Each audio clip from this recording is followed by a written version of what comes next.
Maybe I should put it in. Hello, everyone. All right. I think we're right on time. I just want to start by saying hello to everybody. My name is Sam Ahmed. I'm a postdoc in Murthy Lab at Princeton University. Welcome to our Systems Neuroecology seminar series, which I co-organize with Adam Calhoun, Emily Dennis, and Ahmed El-Hadi. Before we start, I just want to encourage everyone to ask a lot of questions. There should be a big button on your screen that says ask a question. You can just push that, type your question in, and at the end of the talk, I'll read the top questions, as many as we can. And there's also a chat functionality on your right, which you see. I think Vivek's already on there. This is great for audience discussions. Introduce yourself. Feel free to chat on the side throughout the talk. Okay. It is my pleasure to introduce today's speaker, Dr. Vivek Nityananda, who is the David Phillips Fellow at the Center for Behavior and Evolution and the Biosciences Institute at Newcastle University. His research pulls from various scientific traditions and addresses questions in cognition, behavior, ecology, and evolution from a number of angles, including invertebrate models, but also now I think going into humans, potentially. There is some, yeah. There is some, yeah. I'm excited for that too. Vivek's also an artist who has put together a number of wonderful science outreach projects that span comics, animation, and theater. And actually what I'll do is I'll put a link to his website in the chat so you can check out both his science and the outreach work. Today, Vivek will be telling us about stereo vision in the praying mantis model. I'm really excited for this talk. Thank you so much, Vivek, for joining us. The floor is all yours. All right. Thanks a lot, Sama, and everybody else also for the invitation. It's really, really great to be here. I'm going to start by just sharing a screen so you can look at beautiful pictures of praying mantises rather than me. Give me a second. There we go. Yeah, there we go. So thanks a lot, Sama, and everybody else for the invitation. I mean, I've been following all the people that you've invited to talk here and feel really honored and to be invited to talk along with them. I've been desperately trying to catch up, of course, unsuccessfully, to actually hear all the talks, but I've managed some of them. So yeah, thanks again. I'm going to be talking about the praying mantis and basically asking how, can you see my mouse when I move it on the screen? I don't know. I do see it, yeah. That's something good for me to know. Yeah, okay. Yeah, so basically how an animal that looks like this, the praying mantis, tries to catch an animal that looks like this or some other kind of prey that might be like this. As a curious fact, I studied, bush crickets for my PhD, so it's kind of moving up the food chain a little bit by looking at praying mantises now. But specifically what I've been looking at for quite a few years now are two things. One is stereo vision, and we'll come to what that is in just a second, but also what eventually boiled down to motion detection and prey detection. So how do they spot their prey, and then how do they use their stereo vision to detect where the prey is or how far away the prey is? But before I start, I'm going to start by acknowledging all the other people whose work I'm going to be talking about. And specifically, I'm going to point out that some parts of the talk are really not my work at all. They're work of Professor Jenny Reed and Dr. Ronnie Rosner. And I will highlight when it is their work and not my work that I'm presenting, even in collaboration. Some part of it is not even in collaboration with me. I just wanted to highlight that early on, especially perhaps the more neuro parts of the work are kind of not my own contributions, but it's been great to collaborate with them. This is a lot of the work has been funded by the Leverhulme Trust on a grant to Professor Jenny Reed, and all this work has been conducted at Newcastle University. Several others have been on the project. Guy Taravne and James O'Keefe have been doing some of the computational and computer science part of the work. Diana and Adam helped out with running some of the experiments. Adam in particular, I have to thank because he's the technician who keeps our mantis colonies going, and we're really indebted to him a lot. Theo is my new postdoc, and we've been trying to follow up on some of the work I'm presenting here, so I might not actually get to present the work that he's been doing, unfortunately, but that new work is work that's funded by my David Phillips BBSRC fellowship. And let's see if maybe in the discussion we can touch upon some of that. So anyway, thanks to all of them and to a whole bunch of other people whose names I've put at the bottom who've been in and out of the lab, have helped run the experiments, and have really contributed quite a bit. Okay, so let's start with talking about what stereo vision is. Now, before I started this project, I didn't have a particularly clear idea of what stereo or 3D vision really was. So I'm going to start by giving a primer to people of what stereo vision is, so that we can go ahead with the rest of the talk with that kind of an understanding. So let's imagine that you're looking at two different objects, and one is nearby and one is far away. So let's say there's a big mountain in the distance and a tree that's nearby. Now, we all have two eyes, so we'll be seeing both objects with each of our eyes. And so one eye, let's say, has this orange line of sight and one has this blue line of sight. You can see that each one is going to see a slightly different scene. And I also try to illustrate this by, if you raise your finger and you close one eye and then you close the other eye, you can see the finger shift across your two views. And that's the kind of thing I'm talking about. I've tried to depict that in this drawing over here. So these are the two views, and the orange view is the right eye's view and the blue view is the left eye's view. And what you can see over here is that while something in the distance, like the mountain, you find the orange view and the blue view overlap really well.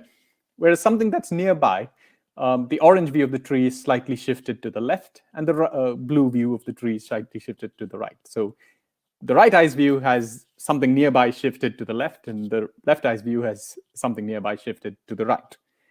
And this difference, the shift between the two views of the two eyes, is what's called disparity, and that's a term that I'll be using throughout the talk. So just remember that it's this difference in the two views of the two eyes. But really importantly, the difference is different for near objects and faraway objects. So if there was something in our brain that could do this readout, you could say that, oh, the mountain has really low disparity, it must be far away. And the tree actually has a higher disparity of this particular sign, so it must be nearby. And that's a way of actually calculating how far away something is. What's particularly interesting about stereo vision as a way of telling distance is that it relies only on geometry, the distance between our eyes and the distance to the object. So in some ways, it's a really foolproof way of telling how far away something is. Something that could be really important for predators and for really any animal that's trying to tell distance. There are other ways of telling distance, but stereo vision seems to be a really strong, robust way of telling distance. Now, stereo vision is, of course, not found only in humans. So it's found in several other animals. And here's a bunch of the other animals, so other primates apart from humans. It's also found in other mammals, including horses, cats, and sheep as well. I think that's the one I've missed out from the mammals. Two birds, falcons and owls, one amphibian, toads, and one insect. So the only insect that we currently know stereo vision from is the praying mantis. So I'm quite cautious about that. I'm fairly confident we will find stereo vision sooner rather than later in other insects too. Incidentally, really recently last year, we also saw that stereo vision was present in the cuttlefish, thanks to work by Trevor Wardrell's group and Rachel Fjord, who was working with him at the University of Minnesota. So I think that's really great. So now we have two invertebrates that have stereo vision, and I'm just waiting for the floodgates to open and we find all the other invertebrates that have stereo vision. One thing to keep in mind is, as I've drawn it here actually, is that it seems almost certain that stereo vision has evolved independently in at least 4 lineages, maybe 5 if we include cuttlefish as a separate lineage. So, and I've kind of marked, so I've just broadly classified them as mammals, birds, amphibians, and, well, all invertebrates in my current schema. But I think the reason why we can be fairly confident about this is that vision itself has evolved independently in these different systems. So it seems that it keeps popping up again and again, stereo vision, and therefore it kind of seems like it might be kind of important, really important for different animals to evolve it again and again. But it also raises the question of whether they have evolved the same thing. So could we have different mechanisms of stereopsis? So we see that they do the same thing, but are they doing it in the same way in each of these different systems? What evidence we have from owls and primates shows that remarkably, they've independently evolved almost exactly the same mechanism of stereopsis. So that's really pretty cool. And maybe then it suggests that that is the way to do stereopsis, stereo vision. That is the way we should see it in every other system that we come up with. Whether that's true or not is what the talk is partly about, but that does seem suggestive that that is a good way of doing stereo vision. But to find this out, of course, ideally, we do need to do these studies on different species and actually compare to find out what's going on. And so we do need to compare between animals as different as insects and humans. And that's definitely the goal of our project, was to make this comparison and find out what the mechanisms were between in praying mantises and how do they compare with the stereo mechanisms in humans. Now, one of the things I was thinking about when putting the talk together is how we actually think about comparison between different species. And this is, of course, two very different species here, but even when we're comparing similar species, like say dragonflies and damselflies or something like that, I think one thing that's really very useful is to think of this in terms of the levels of comparison. This is one kind of approach to neuroscience that I find particularly attractive. It's something that's, of course, been around for a long time. It's championed by Marr, and more recently, Krakauer et al. Have published a paper arguing for the importance of behavior in neuroscience, which, well, predictably, I was sympathetic to. But I do like this idea of thinking about things in different levels, and perhaps there are different explanations that each level provides. Classically, this theory of levels has posed the levels to be something like computational, algorithmic, and implementational. I've kind of simplified them, and this might not map exactly onto those levels. And I've just called it the levels of behavior, neurons, and computation. So the computation being some kind of mathematical model, neurons being something like electrophysiology or calcium imaging or fMRI in humans, something like at that level, maybe. And behavior being, of course, the functional action that an organism takes.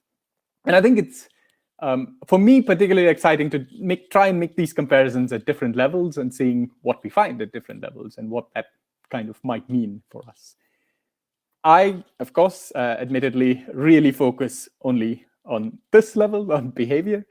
But a lot of my work, almost all my work, focuses on behavior with one eye, or with the idea of trying to get at what kind of computation might be underlying it. So that's the way, or my inroad into neuroscience, is to think about how these computations are being made, and whether we can design ideally really clever experiments that might show us what computations are being made. And I think, again, in terms of the levels that Marr proposed, this would be, I think Krakauer et al. Also make this point that it's really useful to start at the algorithmic level, something similar to behavior, and trying to go towards computation and then reach towards the neuronal level. So my expertise and my kind of approach has typically been focused here.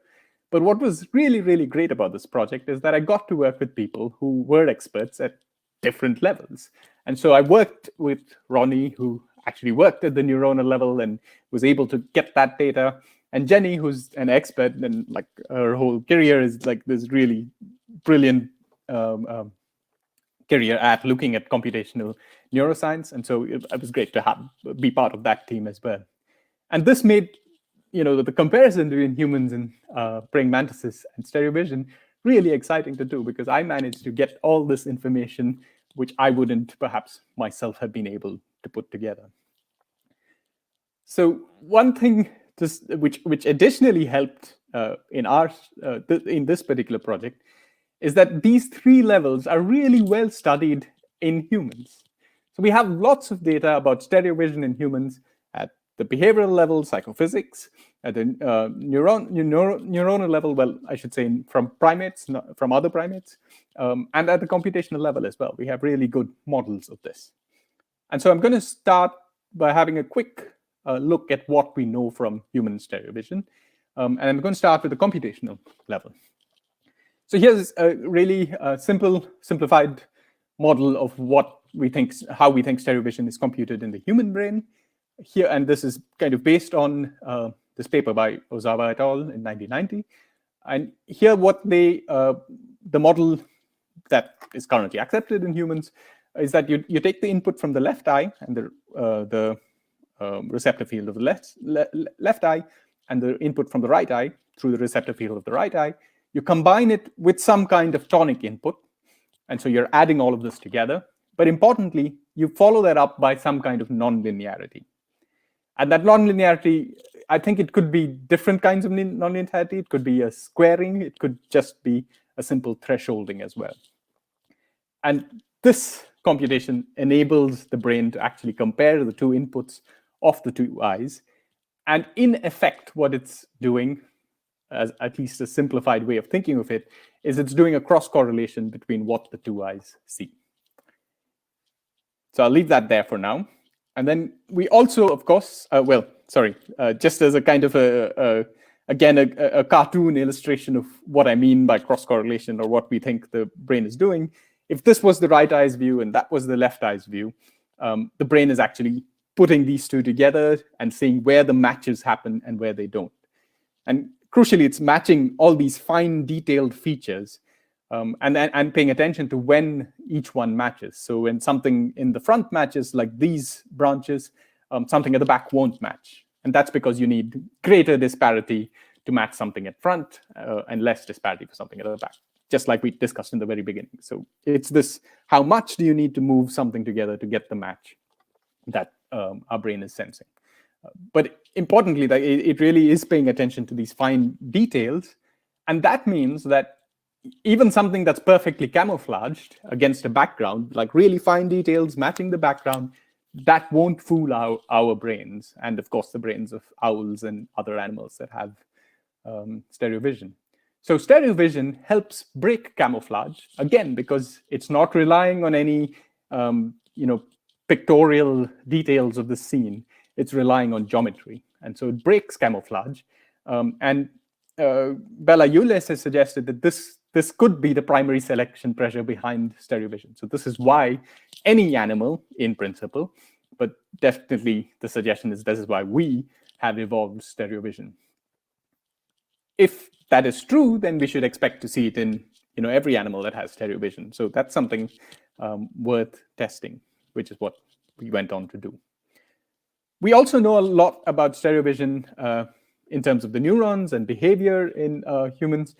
I'm not going into the details of how the neurons do this and what kind of neurons we find. I think the most important thing to take away from these experiments is the stimuli that we use to measure this in psychophysics and neurons in electrophysiology. And these stimuli were these random dot patterns. So you can see here that there are lots of these black and white squares, and these are presented to both eyes. But there are some dots, so say the blue dots, that would be visible only to one eye if you put 3D glasses on, and the other set of dots, the red dots, would be visible only to the other eye. And you can shift these to the right in one eye and to the left in one eye, generating disparity. So again, that shift is what our stereo vision is sensitive to. And then, crucially, you can have matches or lack of matches between these dots. So that means that black dots in one eye could correspond to black dots in the other eye, white to white. Or you could have black dots in one eye corresponding to white dots in the other eye, and vice versa. So what that does, first of all, what you find is that you find neurons that respond differently when you have correlated, so black to black, white to white, or anti-correlated, black to white, white to black. So you have different neurons that respond to these stimuli differently. But importantly, this is how they discovered that the match is really important. The other thing is that these stimuli make sure that the only thing those neurons are sensitive to is the stereo disparity, because there are no other cues. It's a very dispersed stimulus. It's just got these dots, and there aren't any other things in the any differences which the neurons could be responding to. So just keep this in mind, because obviously this is what we'll be revisiting with the mantis a bit later on. But this is the background with which we could bring to bear in the comparison between praying mantises and human stereo vision. So we wanted to bring all of this to bear in the and look at the mechanisms behind stereo vision in the praying mantis. So just a little bit about the praying mantis. It's a predator. It's a visual predator. It has large frontal-facing eyes with big degree of binocular overlap. And it's also an ambush predator. So it sits and waits until the prey is at the exact distance. And then it reaches out and tries to catch the prey. So it has to tell the distance to the prey before it launches its strike.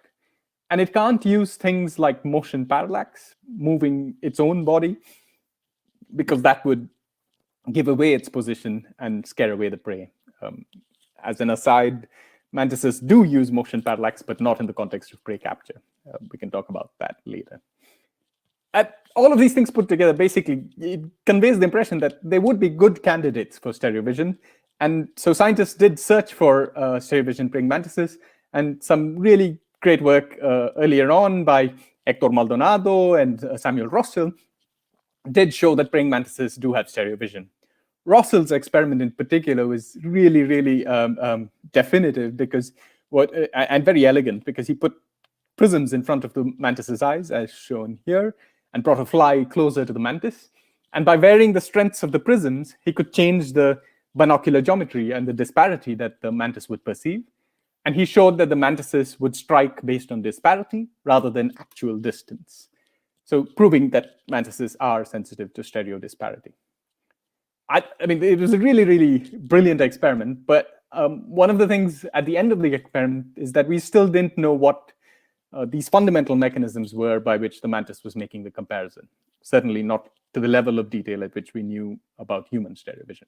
So it could be some simpler form of stereopsis, as Tom Collett, for example, proposed. Or it could be camouflage breaking kind of stereopsis, which is what we've been talking about so far with the human stereo vision. So it could be this cross-correlation kind of stereopsis. It could be something completely different, of course. And so we didn't know which mechanism. What we really needed to look at these mechanisms is to be able to show those random dot stimuli, those virtual stimuli in 3D to these praying mantises. And the solution that we hit upon to be able to do that was designing a 3D insect cinema, or an insect 3D cinema, perhaps I should say. So here's how that works. So if those of you perhaps of a certain age, the first time 3D cinemas really started, we would wear these color filters as 3D glasses, anaglyph filters as they're called. And there were two different color filters which were used to show you the illusion of 3D.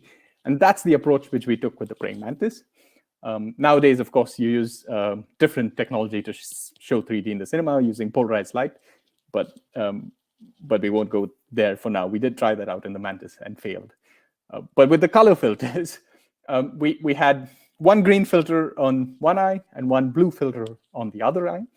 In later experiments, we used a red filter and a violet filter, but the wavelengths being let in, or the important wavelengths being let in, is the same across these different experiments. So if you see a picture later with a red and a violet glasses, it's the same. But what having different color filters does is that when you show the mantis, and they like hanging upside down, two stimuli on a computer screen, a green circle and a blue circle, each eye is seeing a different stimulus. So one eye sees only the green stimulus, and one eye sees only the blue stimulus. If you go to a 3D cinema and you take off your glasses, what you will see is two different images on the screen, which is effectively what we were showing the mantis here. And why it's done that way is because you can use that to manipulate the geometry. And here's how we do it.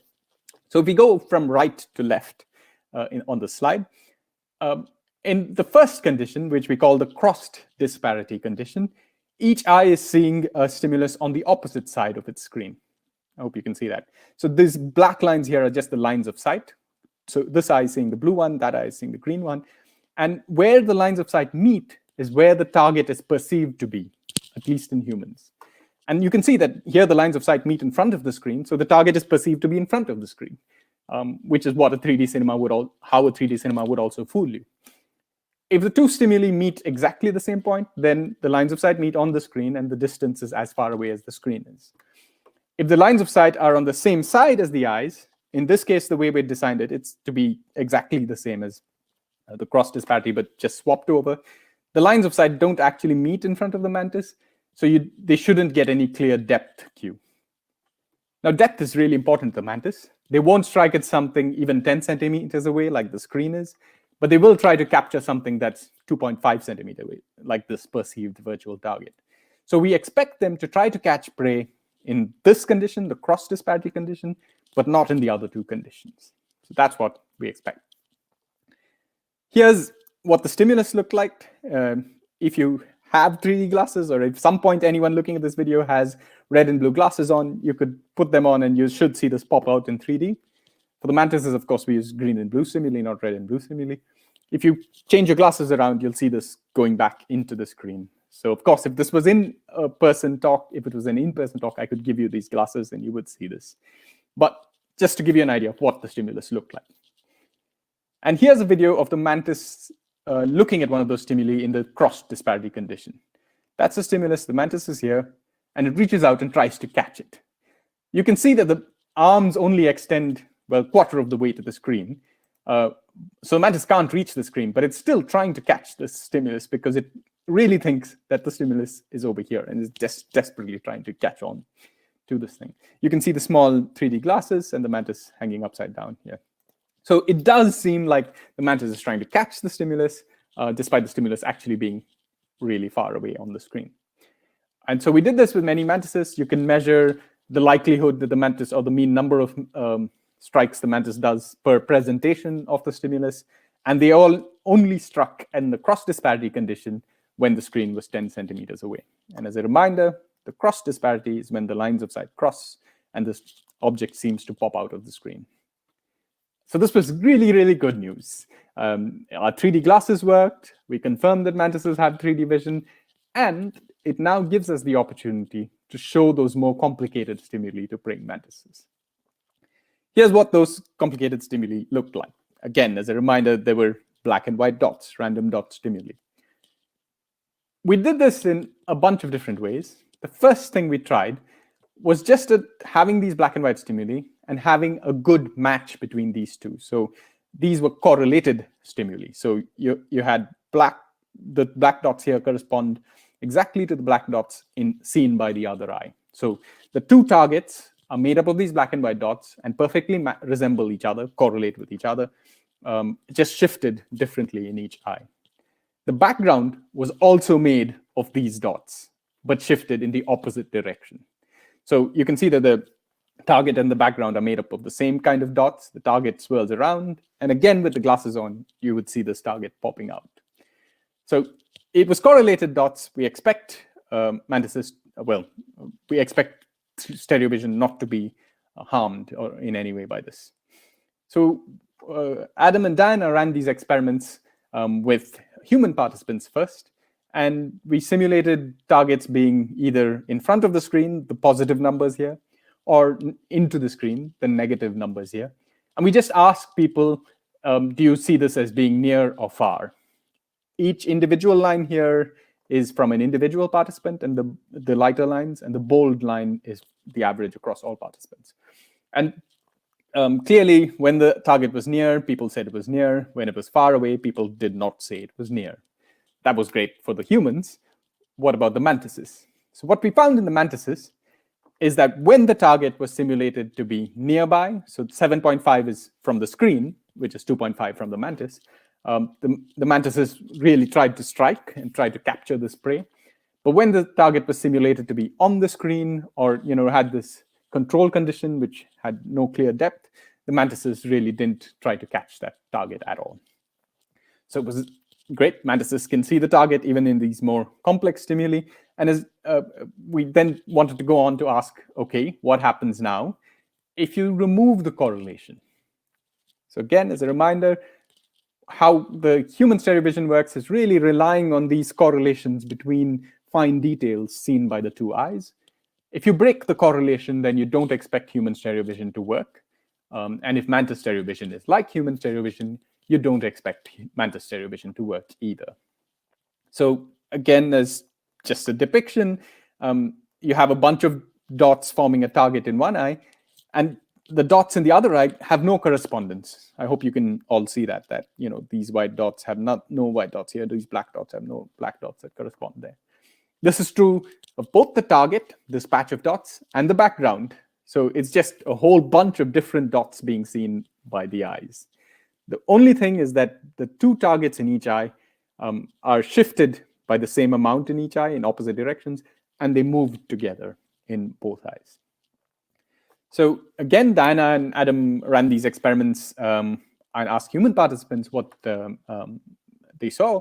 And in this case, when there was no correlation between these fine-grained dots, human participants really failed to tell whether something was really near or far. Regardless of whether it was near or far, on average, they were just guessing. With the mantises, we found that they were still quite clearly striking only when the target was nearby and not striking when the target was in the opposite geometry or when it was only on the screen. So they really were sensitive to this difference in geometry, even when the dots within the targets had no match across the two eyes. So they didn't care about these dots at all. So if they weren't caring about these pattern of dark and white, the luminance patterns, what else could they have been caring about?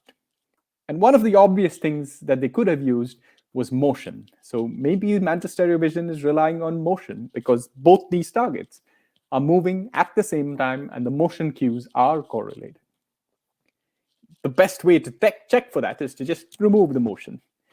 The problem is that when you remove motion cues, mantises don't strike at all. They only strike at moving targets. So we kind of changed the question and we tried to get at what kind of motion cues do mantises actually seem to correlate. And to do this, we designed a particular kind of stimulus, which I've tried to depict over here, just a depiction.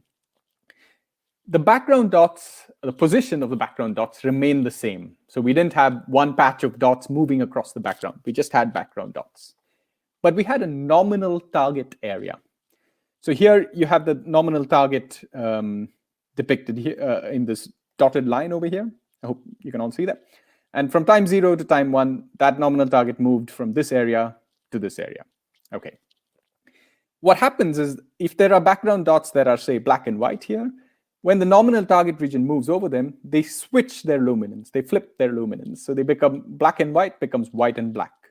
And at the same time, dots that were in the area previously from white and black, they go back to being black and white as they were previously in the background. So all that's changing is the dots are changing their luminance completely, like from 0 to 1 and 1 to 0. And that change, that wave of change, is moving across the screen. Okay? So no actual dots are moving. So if you were just correlating luminance cues to sense motion, you shouldn't be able to sense that motion. This was happening in both eyes simultaneously, but the dots in both eyes were completely different. So you can see, again, there's no correlation of these dots and these dots.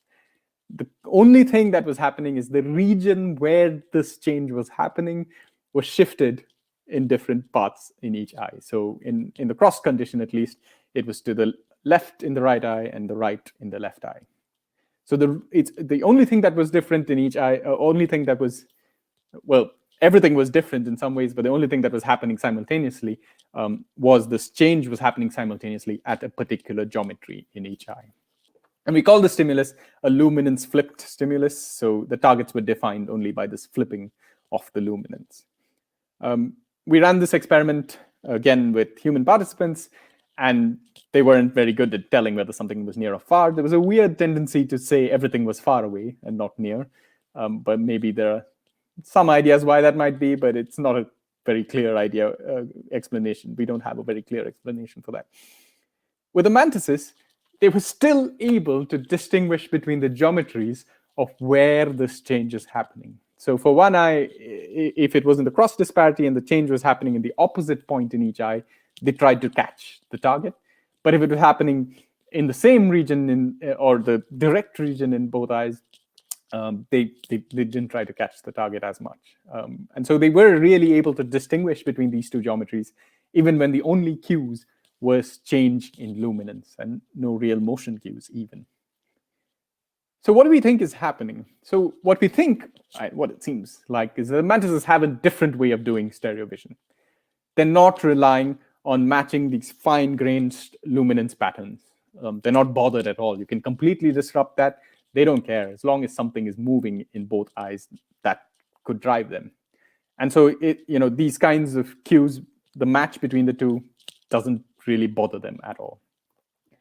What seems to be important to them is some kind of what has been called, in fact, it was suggested before we came to this point, was a kind of kinetic disparity. So this hadn't really been shown in any animal, but it had been speculated that you could be sensitive to motion or the regions of motion in each eye.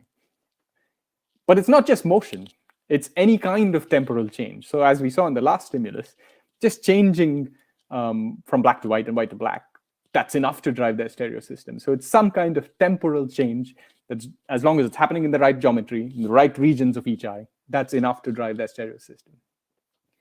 And also, because it isn't an actual correlation of moving dots or luminance moving from one point to another, but rather a sensitivity to some sort of change in the stimulus, it's a stereo system that seems to be driven by second-order motion, or at least can be driven by second-order motion.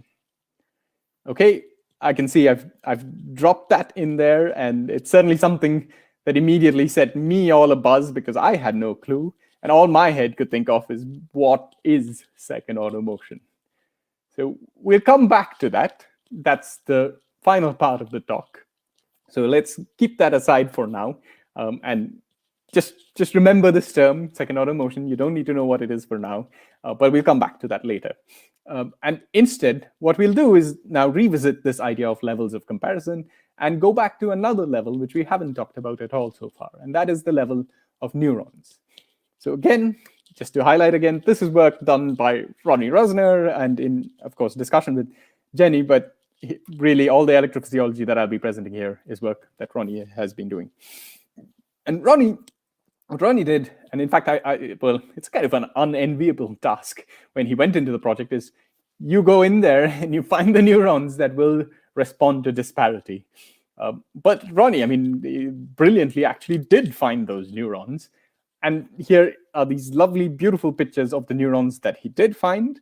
And what he found especially was some neurons that spanned the entire well, I guess the brain, you could say, but it went from one optic lobe to the other optic lobe. That was key, and you can see that neuron over here going right across from one optic lobe. These are the optic lobes over here. Here's a reconstruction in 3D of that of the neurons.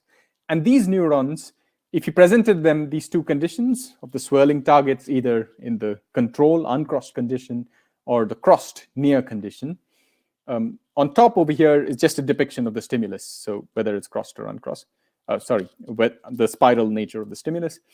And then you can measure the spikes, which the neurons do in response to each of these stimuli, and sum them up as impulses per second. And what he found was that these neurons would respond preferentially to the crossed condition, as you can see over here, compared to the uncrossed condition. So he found neurons that were sensitive to differences in disparity or geometry. But he wanted to go one step further and try to ask if he could actually find neurons tuned to specific regions in space. So he came up with a different stimulus. So not the spiral stimulus, he used bar stimuli. And part of the reason he was using bar stimuli is that he didn't want horizontal receptor fields to interfere. So wherever you're tuned to in horizontal space, this bar would hit your tuning. These are three different views. The one on top is the top view. So this is the mantis's eyes, the glasses, the screen, and there were 6 positions in which the bars could appear on the screen. So here an eye is viewing a bar in position 3, this eye is viewing a bar in position 4. This is the front view of the screen, and you see the bars in position 3 and position 4, the green bar in position 3, the blue bar in position 4. At the same time, he was making recordings from the brains of the praying mantis, and he could then get the response and plot it in this way.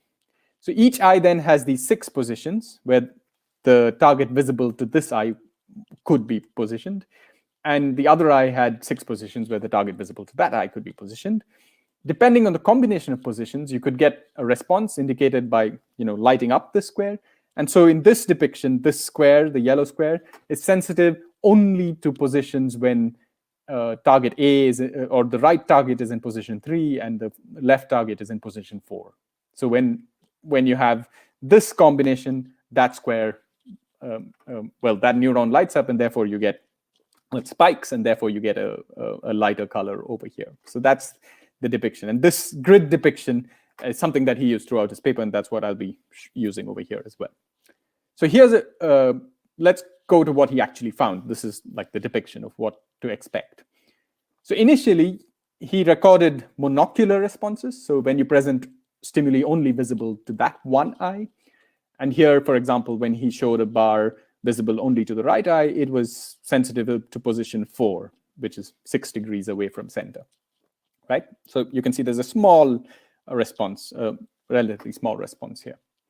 Similarly, when he presented monocularly the bar to the left eye, he found there was a response to a couple of positions, maybe positions 3 and 4 for this neuron, and a kind of higher response. So these are monocular responses when each bar is presented only by itself. What happens when you present both bars? Now, one expectation, if you were just summing up the responses, is you might get something like this. Actually, maybe this vertical bar should be a bit dimmer and this bar brighter, but you get a kind of an X-like representation because that's now a neuron that's sensitive to both, but it's just summing up the monocular responses, right? So there's nothing more involved going on there. So, but that again is just an expectation. What Ronnie really did find are neurons that were like this. So again, if you compare this to the expectation, it's not quite the same thing. For starters, this bar corresponding to the monocular response of the right eye is not quite there at all. It's only visible in the regions where the left eye has a response. And even for the left eye, where it should have been a full lengthwise bar, you find it's only really strong in only a limited region in space. So there's some kind of an interaction between these two neurons, between the input from the right eye and the left eye, that is suppressing response in some regions and leaving an enhanced response in only this central region. So it's not as simple as just summing up the response between the two eyes. And most importantly, what's exciting about this was that when you find a neuron that's only responsive over here, that corresponds to a very limited region in 3D space. So the diagonal bars, lines over here, are telling you where these responses correspond to in 3D space. So that would be 6 millimeters from the mantis, 8 millimeters, and so on until 100 millimeters or 10 centimeters away. That's where the screen is. But this response is limited to a region about 2.6 centimeters away from the mantis, maybe a little less. That's, again, exactly the spot at which behaviorally the mantis likes to capture prey. So you have a neuron that's sensitive to disparity, but also sensitive to a specific region in space, which at least behaviorally we know that the mantises really prefer. He found many neurons like this, and actually there's a whole variety of responses to the neurons. Not all the neurons responded like this. And I'd really encourage you to go and read the paper in depth to get a more complex perspective of this. But I'm going to go to the next idea, and that is, how do we model these neurons? So we know that it's involving the monocular response of both eyes, but how do we combine them together? And so Jenny modeled these, and what fit the model best was this model where you have kind of an inhibitory central model where you have a boost in the center, but inhibitory responses for things in the side positions. And you combine these two responses from the left eye and the right eye. And when you put them together in the model, what Jenny found is a model very similar to human stereo vision, perfectly predicted the response. And so if you try to use that model, this is the kind of response you get, which is very similar to the response that Ronnie got with his actual neurons. So in the computational level, actually, the mantis's computation is very similar or identical to how human stereo vision works. So in terms of our previous discussion saying that, mantis is very different from stereo vision in humans, that actually wasn't quite true. What is different is that the input to the mantis system is different compared to the input to the human stereo system. So mantises use temporal change, and humans use luminance patterns. So I think this is a really great example of how when you study something at one level, you get one answer, and you study something at a different level, you might get a very different answer. And combining these two really is what's important to give you the whole picture. Just as a final thing, that Ronnie also discovered a whole bunch of other neurons, including neurons that moved from the central brain to the optic lobe. And one of the suggestions was that these neurons could be involved in something like attention. And that's something that I'm interested in and work with my postdoc, Theo Robert. We're trying to follow up on that behaviorally. And again, I like that because it means that computational or, electrophysiological results can now lead to new questions in behavior. Again, one more connection between the levels. So that I'm going to change now from the stereo vision story and quickly try to talk you through this idea of second order motion. So to begin with, to understand what second order motion is, I think the first thing we need to do is to wrap our heads around what first order motion is. So how we normally would see motion. So if we have say a gray spot at time 1, which then moves to another spot at time 2, how do we know that why do we get that sense that it has moved? So the crucial thing over here is that we've seen there's a change in luminance from dark to light here, which corresponds at the same time, so a change in luminance here from light to dark. So we're correlating luminance change in a particular space and time with another luminance change in another space and time. So it's except with a delay. And a really fundamental model, so that's, I like to show this bug because it's like this, how you would detect a prey, just the movement over there. But a basic model that has described this for years now, for decades, is this model by Hasselstein and Reichardt, which effectively is just saying, pointing out that argument which I made verbally, is that you're correlating what's happening here in one spatial location and time, and with a delay, if you multiply it with another spatial location, you'll be able to correlate what's happening at a different time in that place, and then you can subtract out the difference between these two changes, and you'd be able to tell which direction the motion has gone in. It's, of course, a very influential model, the basic model of insect motion detection. But I should say that now, even from both electrophysiology and models of insect motion vision are much more complicated nowadays. Just keep that in mind. But the simplistic model does give us a nice inroad in a way of thinking about these things. The key thing about second order motion is imagine that there are two different patches, and one goes white, black, and back to normal, and then the other one does the same thing. So I'll just play that again, flash and flash. You can see we get a sensation of the flash moving from point 1 to point 2. But actually, if you take the average luminance has stayed the same at both points and both points in time. So if you were just correlating luminance changes at both places, you would fail to actually notice a difference. So that model of Hasselstein-Reichardt wouldn't detect a change in something like this. So this is a contrast change rather than a luminance change. And that forms one of the ways in which second order motion operates. And there's a really nice illustration of our sensation of how second order motion, how we get a sensation of second order motion is from the website of Professor George Martha, who's a vision scientist. And here you have a speckled black and white background, average gray, and then you have it being replaced by another random background. And you get the sensation of a line passing the screen, but actually the average luminance has stayed the same. And the reason we can see this is because of second order motion. Real life, so it's basically some change in pattern or other things like that without any change in average luminance. And our ability to detect motion in these changes is because of our ability to correlate higher order statistics. It's difficult to find real life examples. And one kind of example of that is perhaps if you had a butterfly or any kind of flapping animal moving, the wings could be contrast modulating the stimulus as the stimulus itself passed left to right. And you don't want that to interfere with your motion detection. So second order motion enables you to block that out. And we do know that some insects, at least, can sense second order motion. And that's work by Jamie Theobald and Mark Fry and several others. So we have, I think Karin Nordstrom has also done some work on this. So we do know that some insects can, and those are, it's been Drosophila mainly that has been implicated. But when we discovered this with praying mantises, we had to go into this and ask, how is that contributing to prey detection? And again, you can think of this in the framework of the levels of comparison.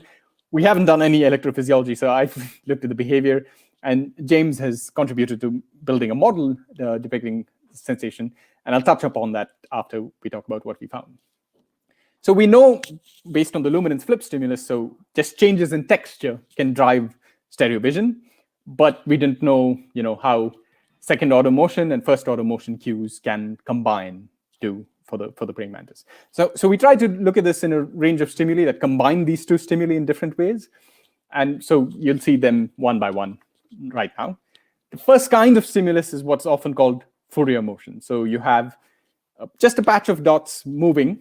And so obviously the patch of dots and the dots in the patch of dots are all moving in the same direction.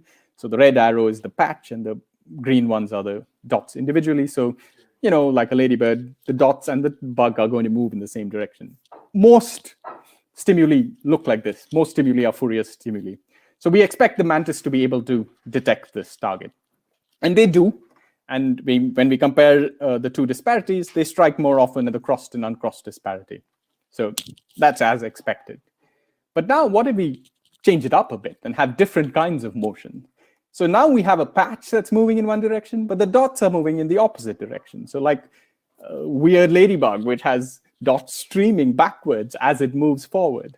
Again, difficult to find in nature. The closest I could think of is something like a cuttlefish, where you have these bars moving in the opposite direction, where the target is the cuttlefish itself is moving in the same direction. I can see this being a bit confusing to a predator. And does it actually confuse the mantis? Not really. They still strike the cross disparity, not the uncrossed disparity, and they're perfectly comfortable catching these prey. So again, removing first order or opposing motion directions doesn't confuse the mantis. What if you remove each component? So for this, we designed a stimulus. It's often called drift balanced motion, where and it's like that window which we looked at earlier with one pattern replacing another. Here you have to imagine there are two carpets of dots. The top carpet has a hole in it, but the hole can move, revealing the background carpet at every point in time. It's a bit, another example to convey it was, someone said it's like the James Bond scope in the beginning, where you see something within the scope moving around, but everything else remains the same. I've tried to illustrate it here. Here you have the target with dots in it. Target moves forward, you get new dots, moves again, you get more dots. And every time it moves, the background is replaced by what it originally was. But again, like the luminance flip stimuli, none of the individual dots are moving. It's only a change in pattern that is moving from right to left. So yeah, just like this, there's a change in pattern moving across. And again, mantises don't seem to be bothered by this. They strike at the cross stimulus and not at the uncrossed stimulus. So I think that's, they really don't need these elementary motion, just as we saw in the luminance flip stimuli. As long as a big figure, some target is moving, that's enough for them. They don't care about the details inside. You could do the opposite and have something stationary and have only the smaller dots move. So that would be something like this. So you have the dots moving inside, right? So the circle stays the same area and you have the dots moving inside. And so that's often been called small field motion. And what we found was that the mantises don't like this at all. So they don't strike when you don't have second order motion. So that seemed to suggest that they need this big figure motion, the second order motion, in order to strike. But is that because they can't see stereo? They can't tell the distance? Or is it just because they don't see this as a prey? One video kind of illustrates that idea. So here's a video where the mantis has seen prey. Look for a really small motion of this fly. There. So it's a very tiny motion, right? I'll play maybe just that last bit again. Sorry, missed it again. So there, and the mantis. So it's a very tiny motion, and the mantis can use that. And I know this is only one example, but in principle, it's possible that there could be really small motion of the prey, which the mantis can use for stereo vision once it has already detected prey. So maybe you need to cue mantis stereo vision with second order motion, and then it could use first order motion. So we tested this. We used a second order motion cue, another spiral. So this is like that James Bond window, or the window without any moving dots. That just moves and comes to the center. Once it comes to the center, all the dots within move. So there's dots inside moving, but not the dots, but not the target itself in the second phase. So this is the cueing phase, and that's the target phase. When you do this, now mantises do strike. And so having second order motion initially, then it kind of interests the mantis, and then they can use the disparity of this first order motion, elementary motion, to distinguish between crossed and uncrossed disparities. As a reminder, if you didn't have this first section over here, this is what it looks like. So without the cueing, mantises aren't interested. But once you cue them with second order motion, they can use first order motion to detect disparity.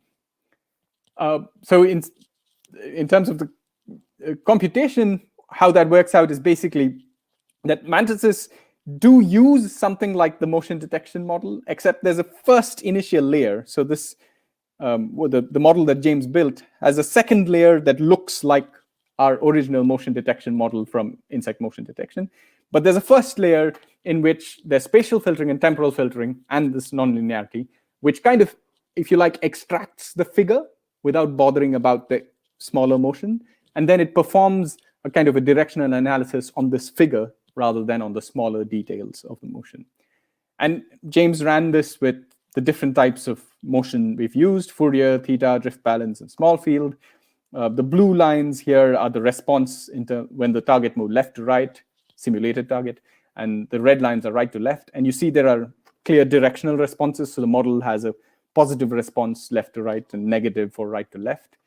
And it has these different responses for Fourier, theta, if you zoom in closely, for drift balanced, but not for small field. So for small field, even if you zoom in closely, you get different directional responses of the model. That perfectly corresponds to, the mantis strikes for these three stimuli, but not for this. So that is a good match to what we see in the behavior as well. So it looks like mantis stereo vision, second order figure motion is necessary for the strikes, for prey detection, but not for stereo vision. And stereo vision can use any kind of temporal change. So it doesn't matter whether it's small dots moving or a big object moving, whether it's first order or second order. But it's really nice for me to think of second order motion. It seems like such a useful tool. I would argue that you should expect to see it in several different systems. And perhaps outside of humans, it's kind of understudied. And it would be nice to look at predators at least and see if they have second order detection. So finally, just to wrap things up with I didn't get to talk about Theo's work, of course, but in general, what was really nice about this project, and I hope I've kind of given you a sense of that behavior can help you understand some of the computational rules. It can also lead you to look for what neurons should be doing in response to certain stimuli. Finding the neuronal response can then influence new behavioral experiments, such as the one we're running right now, looking at attention in mantises. Of course, finding how the neurons respond give you ideas about the computation. Computation itself can then lead back to ideas which you want to test in behavior, or find neurons that do a particular kind of computation. And I really think this levels of comparison is such a useful way of looking at things, because each level then gives you questions to ask at every other level, so that you get a really beautiful, complete picture, which we've been lucky enough to get something close to with mantis stereo vision. So again, thank you all for listening, and thanks again for the organizing committee and Sama for inviting me. Happy to take any questions. Thank you. Thank you so much, Vivek. That was awesome.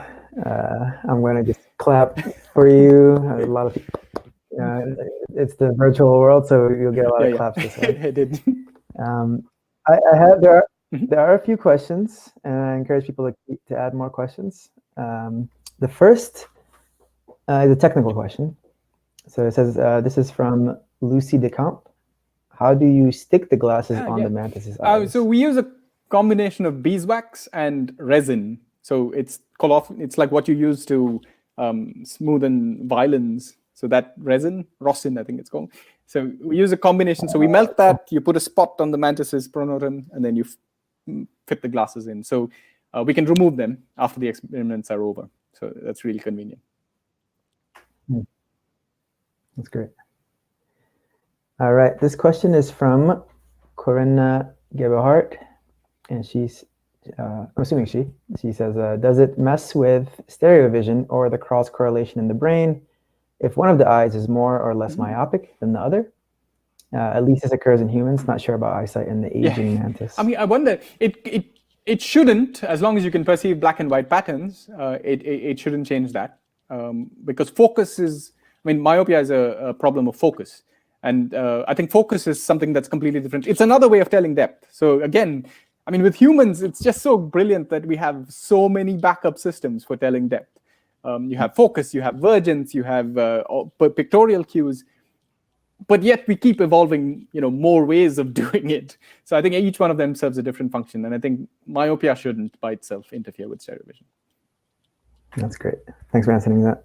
I have a few questions. One is to start, I guess, at the very beginning. You showed all of these organisms that have stereo vision, and you sort of pitched it as stereo vision is really tied to the behavioral needs of the organism, right? So, and then you said you might expect a lot of other insects to have stereo vision. So I'm kind of curious to hear what kind of insects would you expect to have stereo vision beyond praying mantis? Sure. So one of the insects I really, really am waiting to, I mean, the paper, who knows, might come out this year or next year, is damselflies. So there was a really great paper from Paloma Gonzalez Belido's lab, which looked at binocular vision damselflies. And damselflies also have these separated eyes. Yeah. And it was just tantalizing. I mean, they didn't look at stereo vision in that paper. I'm sure they are now, where it was really close to, giving you an idea that they might have stereo vision. So I would bet on them. Yeah. It's been suggested dragonflies also do, but I would be less. I think it's a bit less likely because their eyes are fused on top. It would be more difficult for them to actually, distinguish different parts away. Yeah. So. Yeah. Do you expect the damselfly also to have rely on the kinetic disparity? Yeah. I actually have no clue. Yeah, sure. I would say yes, maybe, but I don't know. With the cuttlefish, it seems similar. They do sense second order motion. Yeah. So it could be. Yeah. Anything's possible, and that's the thing. I think also we shouldn't necessarily fall into this trap that just because humans and insects are so different, that is the reason why we expect differences. I think animal species that are very similar could have really divergent responses as well, and we might find something new in every species we search. That's right. We have a few more questions in the Q&A. One is from Simon Laughlin. Simon says, have you tested if your model is useful for peering using motion parallax to extract depth? No, we haven't. I mean, and peering is something we haven't really thought about intensively, I should say. It's something that we're discussing. Jenny and I are thinking about peering in general, and Ronnie is definitely quite interested in peering. But yeah, we haven't yet. I don't think this model by itself, we've definitely made that connection. But we're thinking ways in which peering actually could be implemented. Definitely, it's something that, we don't know yet.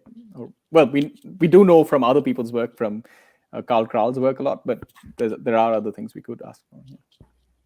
Great. Here's one from Tyler Sizemore. They say, you've shown that second order figure motion stimulation without first order stimulation, the cues over primes, the sensitivity of the first order. I think I'm missing a little bit here, but I'm gonna try. This sounds like stimulating the neurons involved in second order figure motion triggers release of something that lowers the threshold or raises the excitability of the neurons in the first order neurons. Is there evidence for modulatory input? That's not how I see it quite. I mean, we might find that, but the way I think of it is that prey detection is possibly some kind of separate module in the mantis brain compared to stereo computation. And you need kind of this to be activated before the stereo computation actually kicks in. So yeah, you'd expect connections, and in that sense, maybe some kind of modulation, maybe. So you need, it's almost like maybe an AND gate or something like that. Yeah. That you expect this to happen before you can actually get to stereo computation. There might be some evidence for that. One of our papers looking at how mantises perceive motion in depth, so things coming out of the screen and popping into the screen. Again, that seemed to be separate from stereo computation, and maybe that's more related to prey detection. So maybe there are some different modules. Yeah. Great. Okay, another question. This is from MR. Can you comment on the differences between humans and mantises due to fixed geometry for disparity?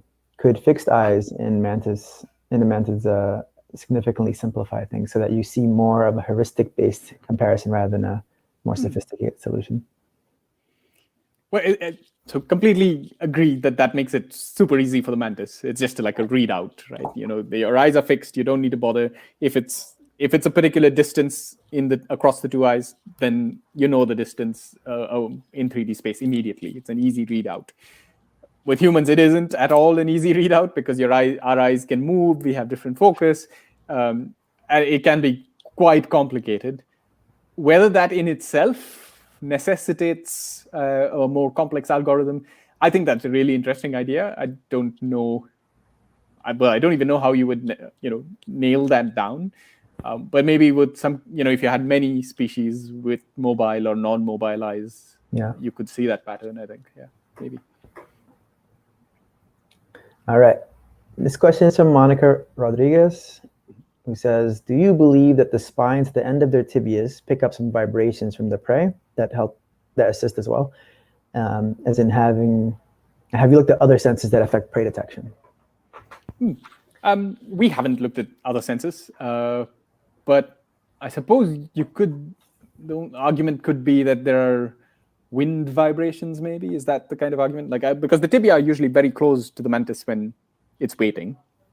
And so a prey that's a bit of a distance away, maybe if it's really sensitive to those vibrations, but then you'd have to have a way of calculating the distance in prey based on those small wind air vibrations. I guess maybe there's at least some animals could possibly do that, but I don't think there's any evidence. One thing, and it's not quite different sense, I guess, but one thing we do see is their antennae tend to be quite active during the whole pursuit. I don't think because we don't have any olfactory cues at all in our setup.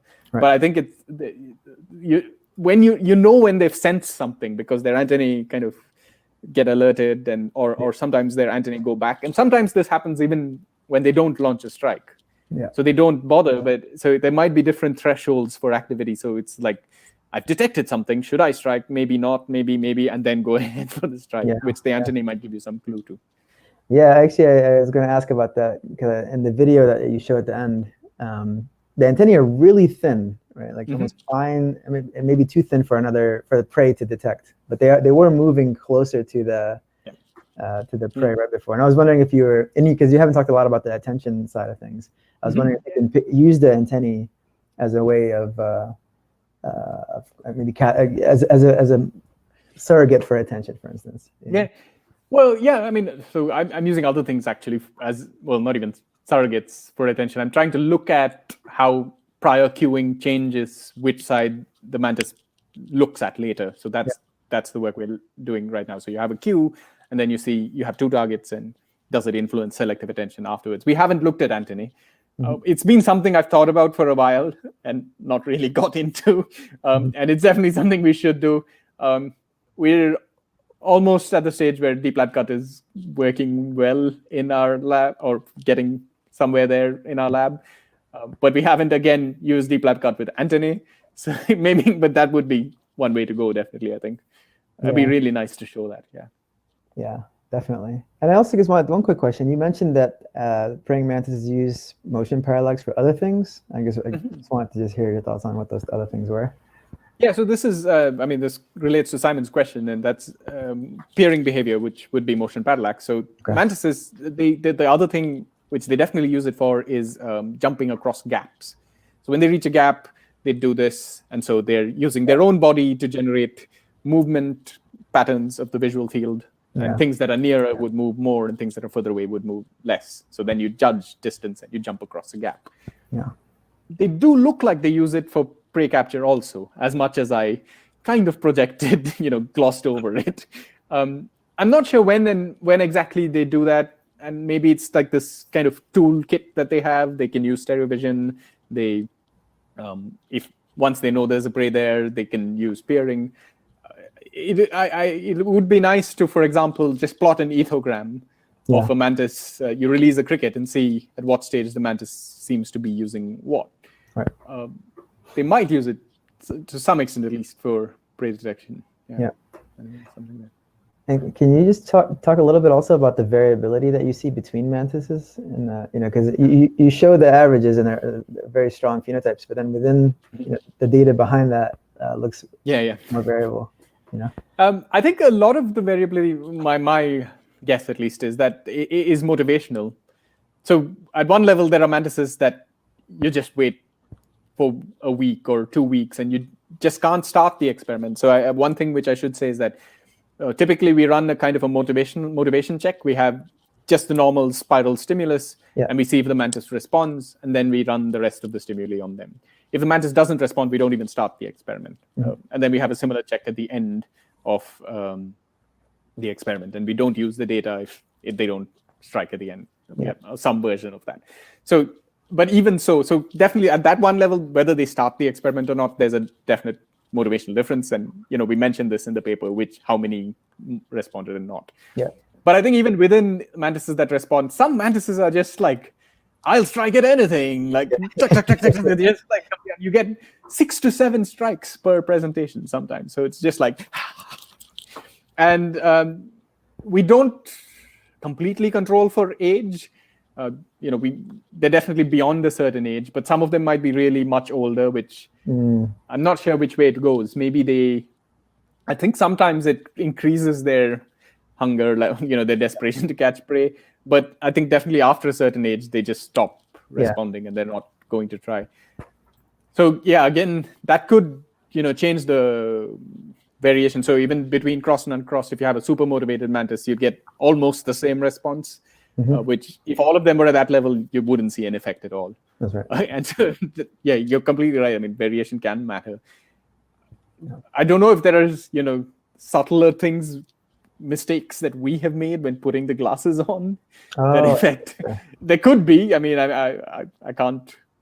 We try to be careful, and you do all of these things, but there are some bits where I don't know. They manage to scratch one of the glasses, and so the 3D illusion is less strong. So there might be variation that way. Yeah. Or there's biological variation too, right? Yeah. I mean, there's biological, of course. Yeah.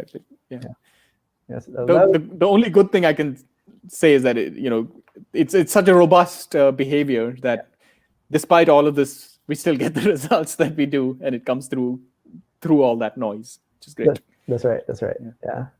Well, if there aren't any more questions, just want to thank you again, Vivek, for coming and giving a talk today. Really appreciate it. It's really fantastic. And also, there's a bunch of comments, really nice comments. It's really nice. Thanks, everyone. I was just typing that out. Yeah.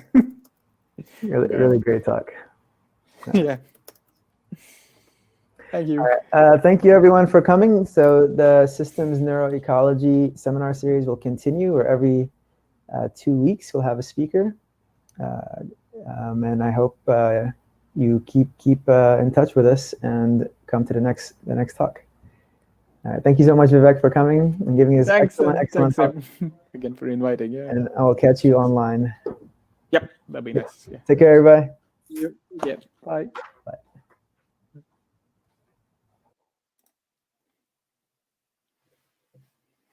Oh, I know.